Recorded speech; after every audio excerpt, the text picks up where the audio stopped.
Genesis chapter 39. I'm going to begin. I got my assistant. She have her husband with us tonight. And he's going to give us a moment of life lessons, a word of encouragement to our young men, something that he have learned in life that he can share with us. The Bible says, iron sharpen iron. And guess what? Y'all, I have gained a reputation. Y'all know what my reputation is now? Rick and Mo will call you and put you on the spot. That's what everybody says.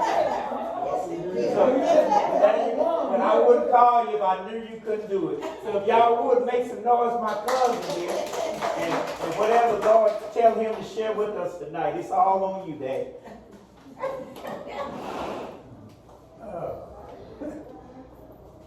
Really on the spot, you know.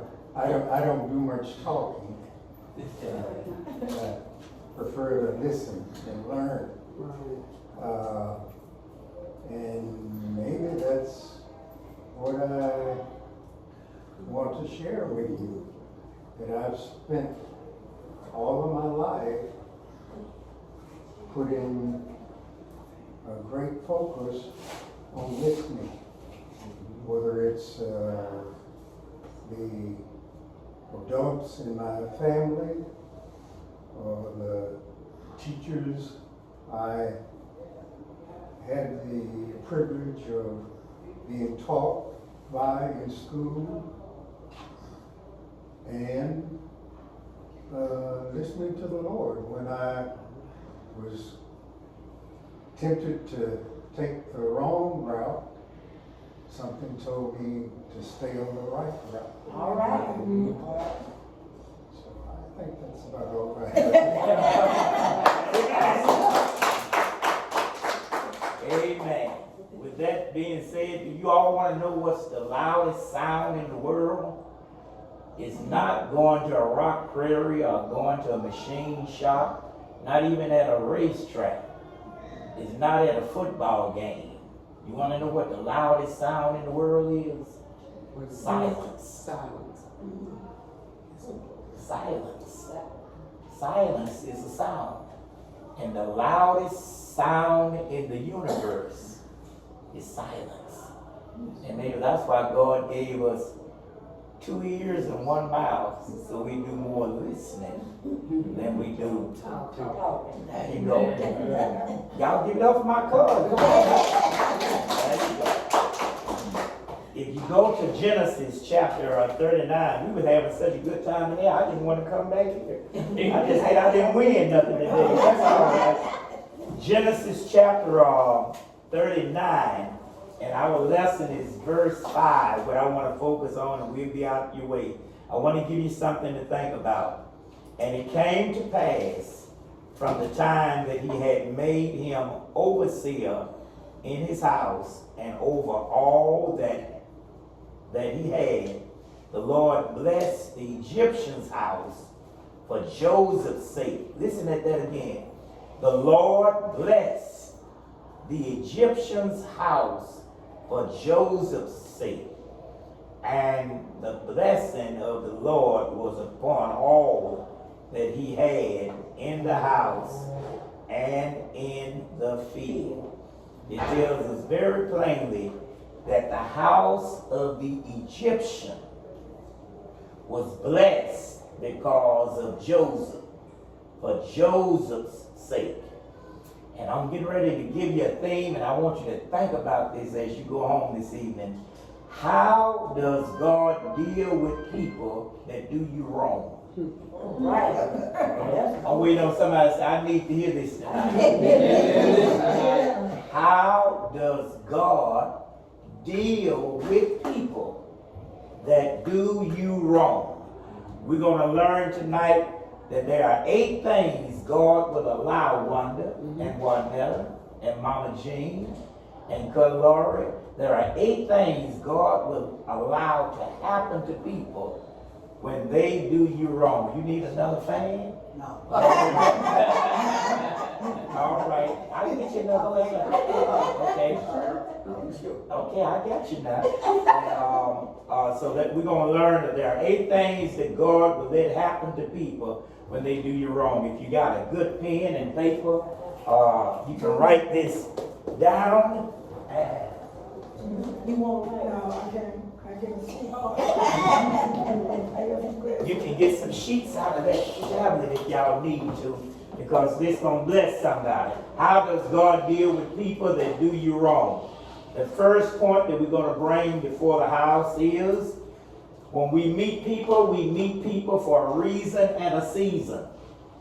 That's your first point. You meet people, God let folk come into your life for a reason, and you let them come into your life for a season. When people come into your life for a season, they're only there temporary. They don't stay there long. They were there to help you to fulfill a task, and the Lord moved them on, or they go on about their business. These are seasonal people. I don't have to tell you that seasons change. And the mistake we make is, a lot of times folk come in our lives for a season, and when they move on, the Lord move them out our way. This is what we be trying to do. Don't go, stay. I want him back, I want her back. And they were not meant to be with you always. God only let them be with you for a season. I don't know if you know what this word is, ladies, but I'm quite sure the men know scaffolding. Scaffolding is a scaffold what they put around a house or a building when they work on it. They work on it when they paint or do repair. You know what scaffold is, made up of iron. You be seeing working on the courthouse and stuff like that. It's only up there for a little while.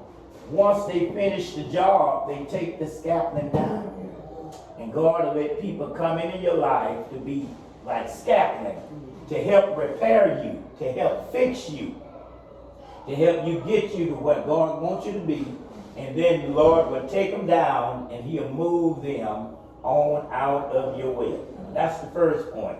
The second point is, the question is what you need to ask yourself. What do I bring to a relationship? What do people get when they get me? What do people get when they get me? What come along with me?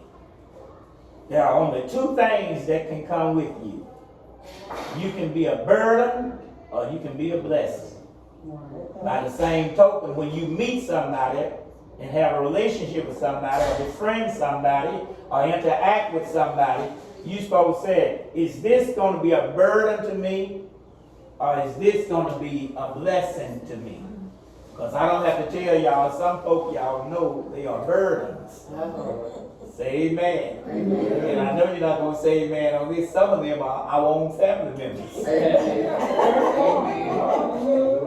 They come with a burden. And so when people come into your life, you need to be able to have, they call it discernment. I heard you talking about that. Who was that talking about that last night? She's talking about discernment. Yeah. And so you need to know when you meet people, is this going to be a person? The correct term is this going to be a liability? Or is it going to be an asset? A liability. An asset. Yeah. The Bible says you're going to be wise, you got to walk with the wise. Right. And y'all hear what I'm saying now? Amen. Now if y'all know old goofy, crazy, eccentric Ricky don't fool with folk, ain't doing nothing, ain't going nowhere. Right. I'll get around folk that got more than me. That's right. Got as much as me, got something to lose like I have. I'll try to be around folk that's trying to do something. Right. Say amen if you can. Amen. Now,